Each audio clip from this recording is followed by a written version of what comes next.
Alright, come and get ready with me while I rant. Confessions of a Big Sister.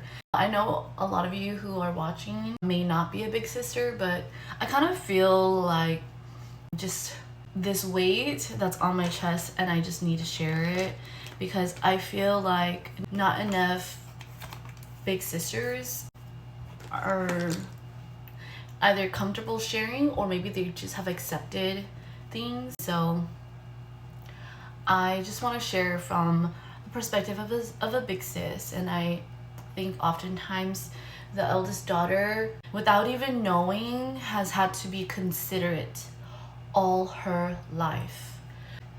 It's not that anyone like ever asked us to, it's almost we are the first in line, right? We're firstborns, and so we're the first ones to be cognizant and aware of the suffering and the challenges that our parents are having to endure from our own observation as a child. Then what goes on in our mind is, I want to make their lives easier because I love my parents and I have a lot of younger siblings, so I want to make sure that they don't have to worry about me at the very least, right? But then that worry turns into, now you're responsible for helping with the younger ones, and then you're thinking to yourself, well, like, if I manage to take care of me and be out of their way, then maybe I can do the same with the others too. And I kid you not, like, one of the things that my dad told me that he was really proud of me is that at a very young age he felt very comfortable leaving me home alone with my siblings. Growing up, I had 6 younger siblings. Now I have 7 because we have a new addition in the last 10 years. So it's like, naturally, I was just thinking, how do I make my parents' life easier? And my mind got so used to thinking, okay, I can take this off of their plate. I'm always thinking, at a very young age, I was already thinking, like, what can I do to like solve this problem for them? What can I do to make their lives easier? What can I do to like make them like not stress as much as they usually do? Because I really want them to be happy. I really want them to just be at peace. I really want them to spend time with us. So I thought, if I do these things, then maybe, just maybe, they'll look my way. Or just maybe they'll be around enough for my siblings and I won't have to be the one to watch us and to take care of us and protect us. And so if you didn't know, now you do. Whether you're a younger sibling or whether you're a mom and you have children, naturally, without you asking, the eldest child, daughter, son, will have this initial thought growing up as a child. That's why they are so reliable. It's because they come and help you, because they're in their mind, they're already thinking of, how do I make this easier for mom and dad?